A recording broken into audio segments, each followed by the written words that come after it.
It had been 6 weeks since I spoke to my daughter. The Wednesday library shift was still mine, third table from the window, same 9-year-old, chapter 6 now.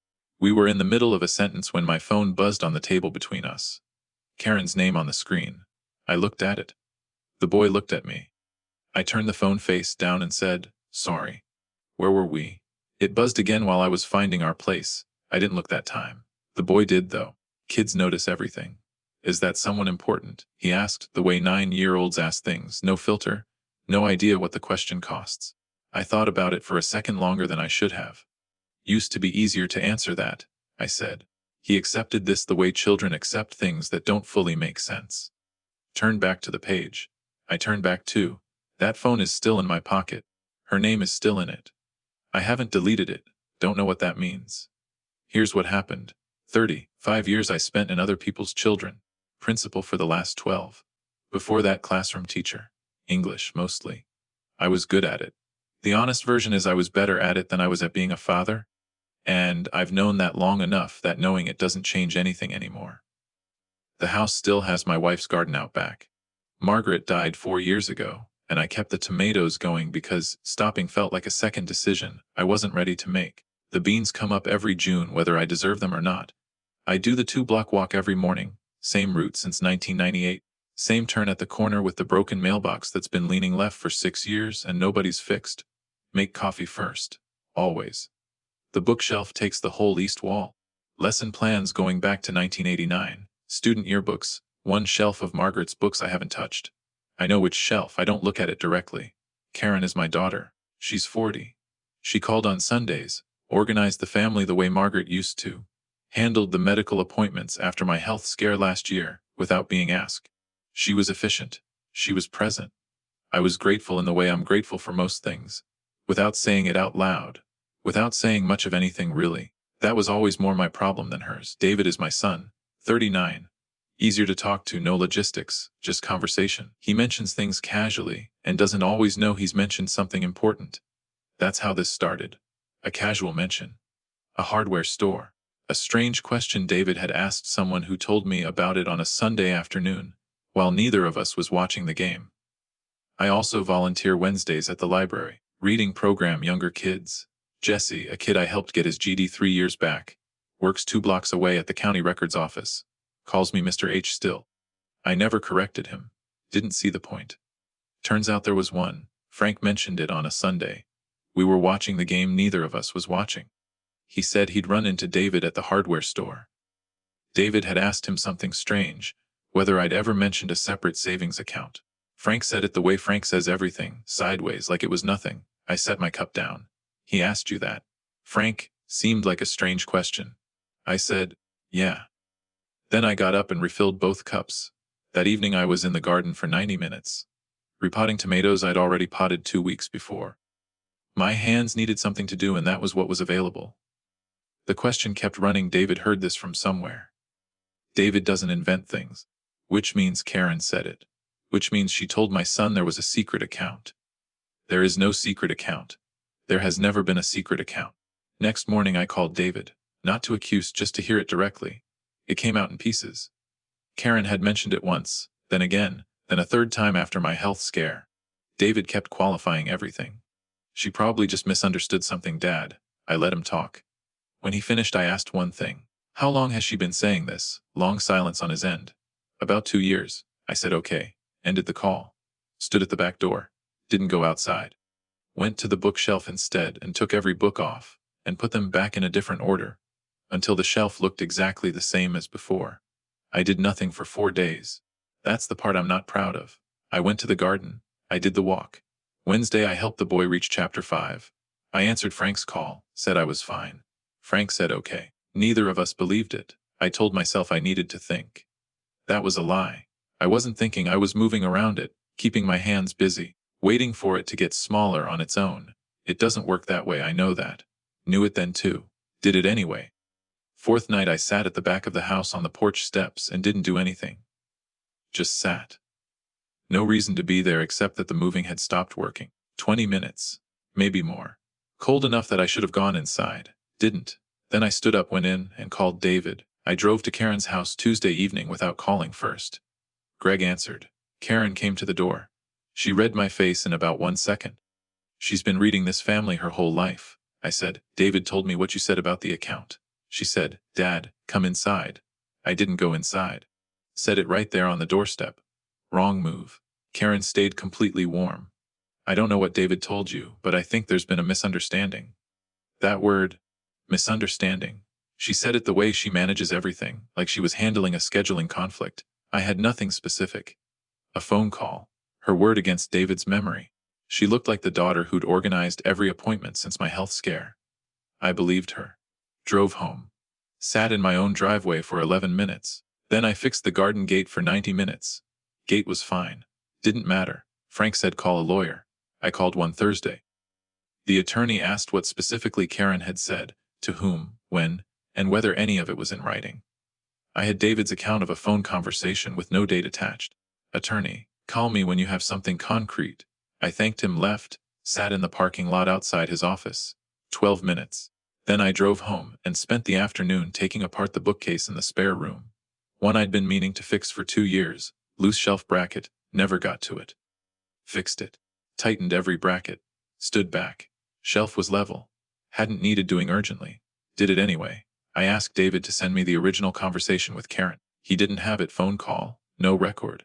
I asked if he could just ask Karen directly what she'd meant. He called her. Karen called me that same evening. Dad, are you okay? David says you've been stressed. Her voice warm, concerned, completely in control of the situation. I said, I'm fine. Hung up. She had turned my own son into a welfare check. I stood at the front window looking out at the street for a moment, phone in my hand. Then I went outside and fixed the fence post in fading light.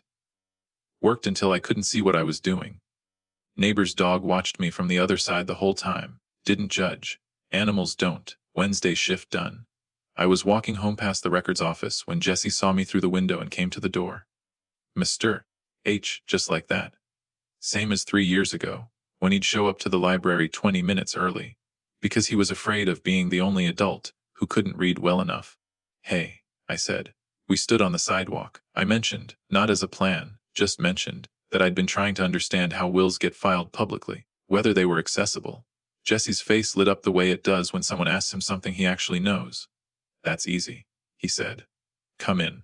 4 minutes. He pulled up the public access system, walked me through it like he'd explain it to anyone off the street. The will was right there on screen. One account. One property, distributed exactly as written. No secondary account.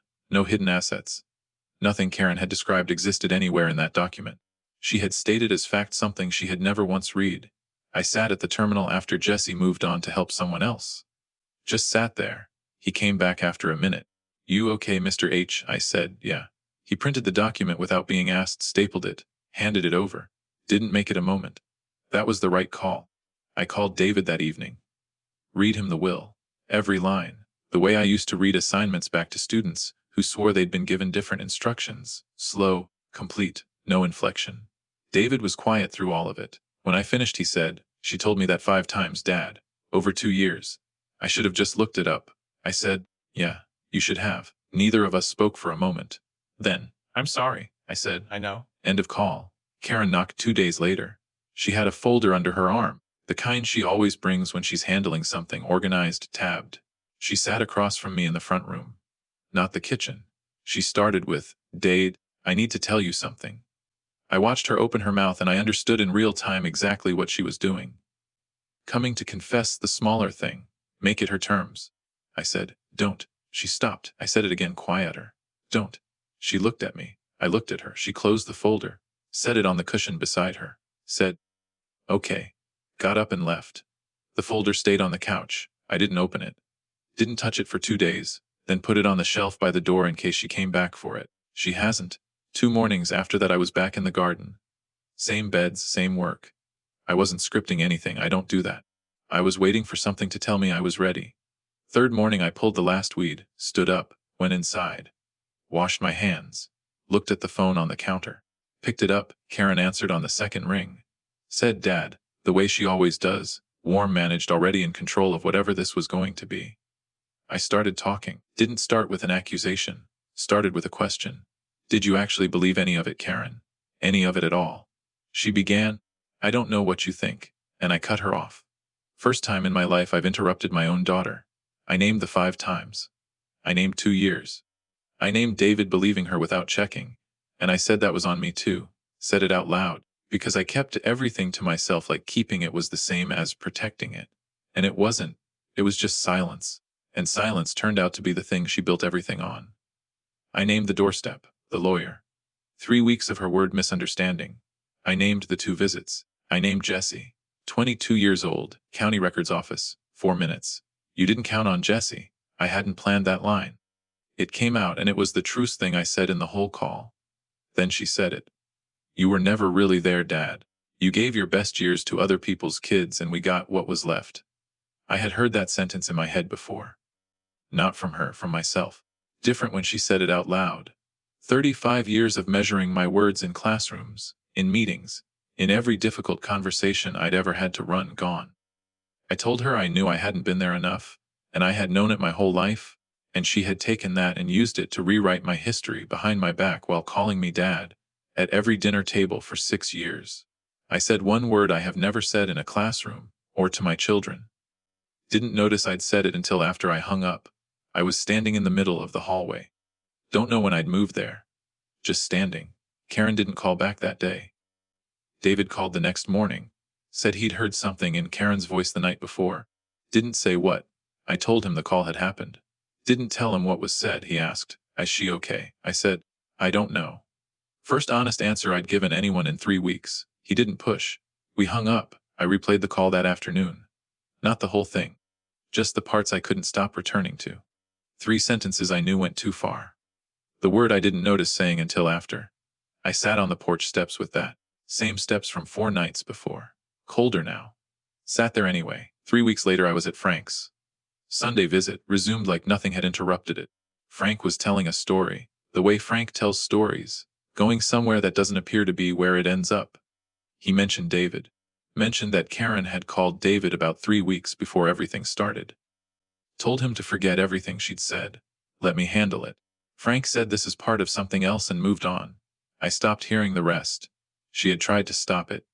3 weeks before David came to me, Karen had called him off. David came anyway.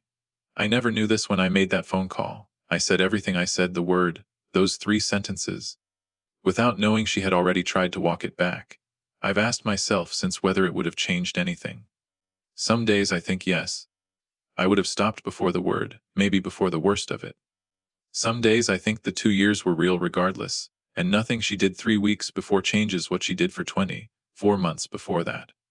I don't have a fixed answer. Different day, different answer. Her name is still in my phone. She hasn't called since that Sunday at the library. I haven't called either. The number sits there. I don't know what I'm waiting for. Maybe nothing.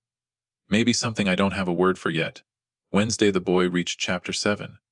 He asked me again about the person who keeps calling. I said she hadn't called lately. He thought about this. Is that better or worse? I told him I was still working that out.